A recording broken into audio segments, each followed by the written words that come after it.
We have a wonderful flock of 15 laying hens and one naughty rooster. 3 of our hens aren't laying anymore, and we decided that this is the time to add some more hens to our flock. Hi there, and welcome to my channel. My name is Kristen, and I'm so pleased that you're here. It's chick season. I thought it would be kind of fun to show you our process and give a few tips on what we've learned. This will be our 3rd time hen raising chicks, and it can be a little daunting at first, but with a little bit of knowledge, it can be very rewarding and fun. Let's start with the fun part, the breed. It's hard for me to resist the temptation to buy the little baby puffballs when I go into my local feed store, but I know I have specific breeds in mind to match what I want.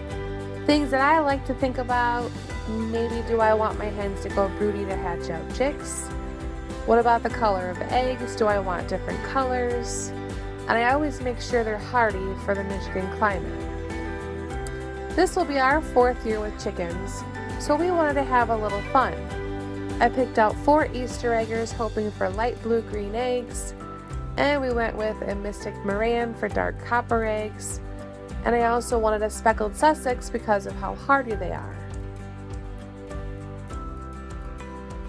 Before we go out to buy our birds, we have to make sure we have all the necessary items for our brooder.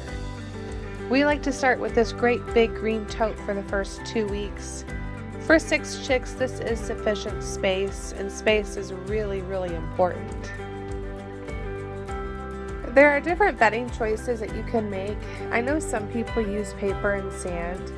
We like to use the large shredded pine shavings. They're cheap, easy to clean out, and it burns very well. Next, they need a heat source until they are fully feathered. The first year we used a red heat lamp until I found out how dangerous they are, and it melted my tote. I love these heat plates. They're a great investment and very safe, and the chicks love them. It kind of acts like mama, and they can go underneath for warmth and protection.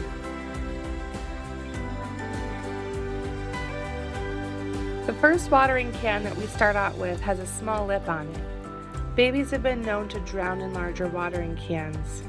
We have well water, but because we have a water softener and use salt, we use bottled water. When we first get our chicks home, we use an electrolyte for a few days, and then we'll switch it up to a probiotic.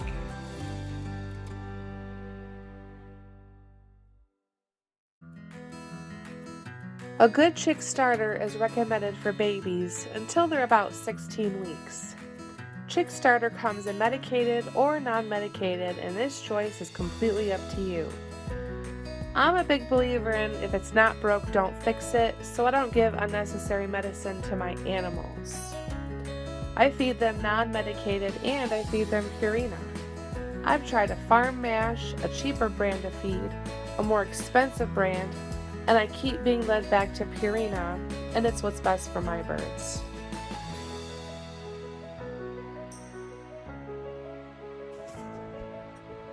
Now we're ready to introduce our chicks into their brooder. I like to take each chick and carefully dip their beak into the water. Chickens are so funny. When one does it, they all copy. So I dipped a few beaks in and made sure the rest knew what to do.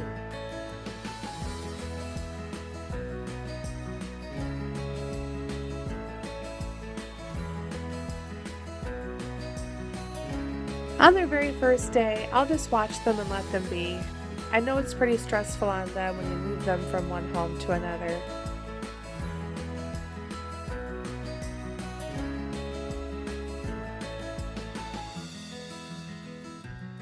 When they're really little, we clean out their brooder every other day.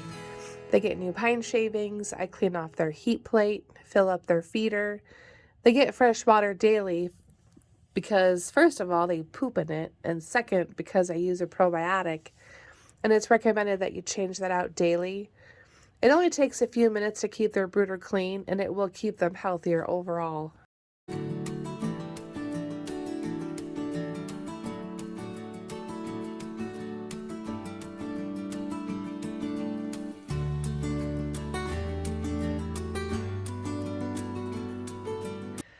But after a day or two, I like to hand raise them, so I stay very present around them, and I handle them daily, and I talk to them so they learn my voice. When I put my hand in to hold them, I'll go underneath. When a hand is over top of them, they panic thinking it's a predator. I make sure they see the doggies and the doggies see them. And though all birds are different, I have quite a few birds that are very relaxed and calm around us, and I know it's from the daily handlings. The very first day we brought them home, I noticed a couple of them had pasty butt. Pasty butt is defined as droppings sticking to their vent or butt. It can be caused by stress, heat, being too cold, or temperature changes. I watched very closely and made sure the poop was not covering their vents and closing them up. Pasty butt can be extremely dangerous, and chicks do die from it because they are unable to poop. I wanted to wait for them to relax a bit before the trauma of washing the poop off their butts. Chicks are delicate, but they're also durable, if that makes sense. The poop can easily be removed by warm water and a Q-tip. It's very important to thoroughly and carefully dry them with a hairdryer on a low, warm setting. They cannot get cold or they will die. These two have been pasty butt free for a few days now.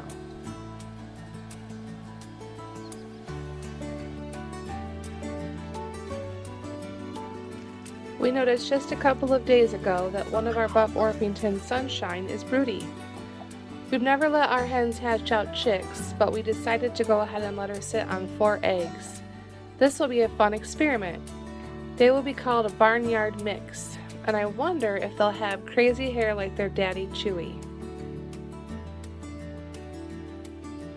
One of the chicks has a funky toe.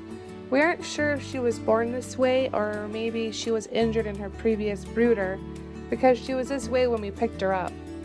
She was the very last of 4 Easter eggers and I couldn't leave her behind. We hope she pulls through. If she ends up losing her whole foot, she won't have quality of life and will have to end her suffering humanely. Unfortunately, this is part of raising livestock. The hard part is I fall in love with them.